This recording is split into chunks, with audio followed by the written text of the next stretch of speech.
আমার রাজ্যের যে 4টি বিধানসভাতে উপনির্বাচন হলো সেখানে উপনির্বাচন হলো কেন।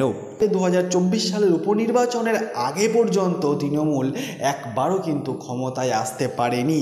এবার সুপ্তি পাণ্ডে তিনি 62,000-এরও বেশি ভোটে জয়যুক্ত হয়েছে। নমস্কার দর্শক, আপনারা দেখছেন আদিক। এই মুহূর্তে আপনাদের সঙ্গে আলোচনায় রয়েছি আমি আফ্রিদি। আমাদের চ্যানেলে আপনাকে আরও একবার স্বাগত জানাই। দর্শক, 10ই জুলাই আমার রাজ্য সহ গোটা দেশের 7টি রাজ্যের 13টি বিধানসভাতে উপনির্বাচন হয়। সেই 13টি বিধানসভার উপনির্বাচনের রেজাল্ট আজ শনিবার প্রকাশিত হয়। সেই রেজাল্ট নিয়েই আজকে আমরা এই ভিডিওর মাধ্যমে পুঙ্খানুপুঙ্খভাবে আলোচনা করব। এখন প্রশ্ন হলো, আমার রাজ্যের যে 4টি বিধানসভাতে উপনির্বাচন হলো সেখানে উপনির্বাচন হলো কেন। চলো দর্শক, সেই উত্তরটা আমি সবার প্রথমে দিই। আমার রাজ্যে যে 4টি বিধানসভাতে উপনির্বাচন হলো সেই 4টি বিধানসভা হলো উত্তর দিনাজপুরের রায়গঞ্জ, উত্তর 24 পরগনার বাগদা, নদিয়ার রানাঘাট দক্ষিণ এবং কলকাতার মানিকতলা। এই 4টে বিধানসভার 3টে বিধানসভার বিধায়ক অর্থাৎ রায়গঞ্জ, বাগদা আর রানাঘাট দক্ষিণের বিধায়ক তারা দল বদল করেছিল। যদি আমি আরও সহজে বলি, তারা ফুল বদল করেছিল, তাই তারা সেখান থেকে পদত্যাগ করেছিল। ফলে এই 3টি আসনে আবার বিধানসভা উপনির্বাচন হয়। অপরটি পড়ে রইল কলকাতার মানিকতলা। এখানকার যিনি বিধায়ক ছিলেন সেই সাধন পাণ্ডে তিনি মারা যায়, তাই এখানে উপনির্বাচন হয়। দর্শক, এই 4 বিধানসভার মধ্যে 2021 সালের বিধানসভা নির্বাচনে তৃণমূল কংগ্রেস শুধুমাত্র একটি বিধানসভাতে জয়ী হয়েছিলেন, সেটা হলো কলকাতার মানিকতলা, এবং বাকি 3টেতে 2021 সালের বিধানসভা নির্বাচনে বিজেপি জয়ী হয়েছিলেন, অর্থাৎ বাগদা, রানাঘাট দক্ষিণ এবং রায়গঞ্জ। দর্শক, এই 4 বিধানসভার রেজাল্ট নিয়েই আমরা পুঙ্খানুপুঙ্খভাবে আলোচনা করব। আমি সবার প্রথমে আসব রানাঘাট দক্ষিণ বিধানসভা। দর্শক, এই রানাঘাট দক্ষিণ বিধানসভাতে আমরা দেখেছিলাম যে এখানে একেবারে 2024 সালের যিনি প্রার্থী ছিলেন রানাঘাট লোকসভাতে, সেই মুকুটমণি অধিকারী আবার এই রানাঘাট দক্ষিণ বিধানসভার উপনির্বাচনে তিনি আবার প্রার্থী হয়েছিলেন। তার সঙ্গে লড়াই ছিল বিজেপির মনোজ কুমার বিশ্বাসের।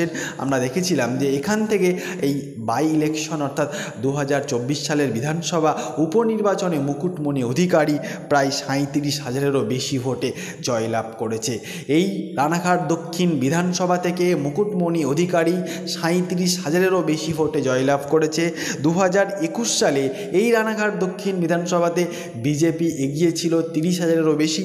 2024 সালে যে লোকসভা হয়েছিল সেই লোকসভাতে এই রানাঘাট দক্ষিণ বিধানসভা থেকেও কিন্তু বিজেপি এগিয়েছিল প্রায় 36,000-এরও বেশি ভোটে। 1 থেকে 1.5 মাসের ব্যবধানে আবার কিন্তু এখান থেকে খেলা ঘুরিয়ে দিল তৃণমূল, অর্থাৎ তৃণমূল এখান থেকে 37,000-এরও বেশি ভোটে এগিয়ে গেল, অর্থাৎ জিতে গেল। দর্শক, আমি দ্বিতীয় নম্বরে আসব বাগদা বিধানসভা।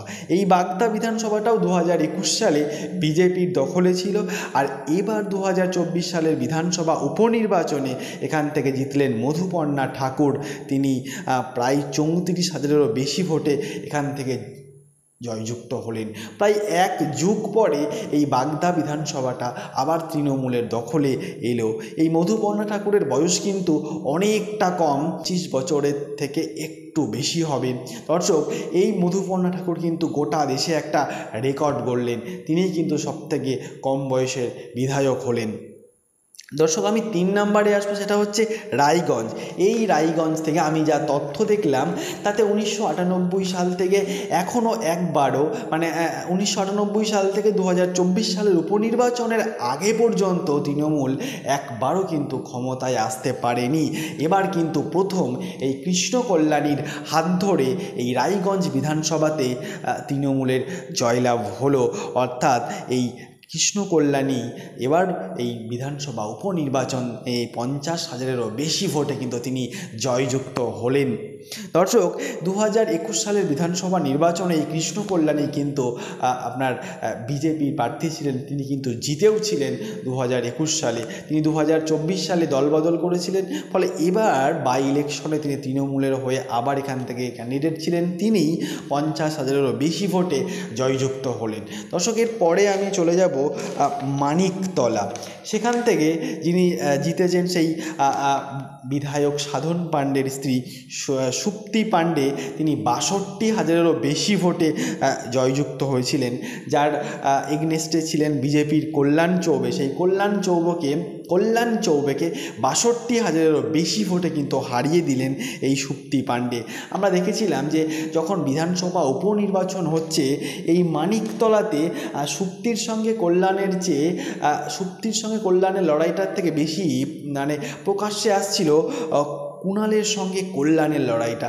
আমরা দেখেছিলাম যে কুণাল তিনি বলেছিলেন যে যত হাজার ভোটে হারবেন সেই সংখ্যায় আমরা কল্যাণ চৌবকে কিন্তু মিষ্টি পাঠিয়ে দেবো বা রসগোল্লা পাঠিয়ে দেবো। আমরা দেখলাম তিনি সেই মতো রসগোল্লাও কিন্তু পাঠিয়েছিলেন কল্যাণ চৌবের ঘরে। দর্শক, আজকের আমরা যে রেজাল্ট দেখলাম তাতে বিজেপির কিন্তু অনেক রক্তক্ষরণ হয়ে গেল। 24 সালের যে লোকসভাতে তাতে বিজেপি কিন্তু অনেকটা খারাপ রেজাল্ট করেছিল, এবং এই সদ্য বিধানসভাতেও কিন্তু বিজেপি অনেকটাই খারাপ রেজাল্ট করলো।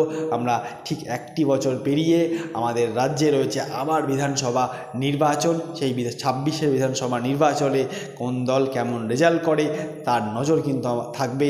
দর্শক, ভালো থাকবেন, সুস্থ থাকবেন, সাবধানে থাকবেন, সর্বক্ষণ নিজের কাজ নিয়ে ব্যস্ত থাকবেন, পরিবারকে সময় দেবেন। দর্শক, ভালো থাকবেন।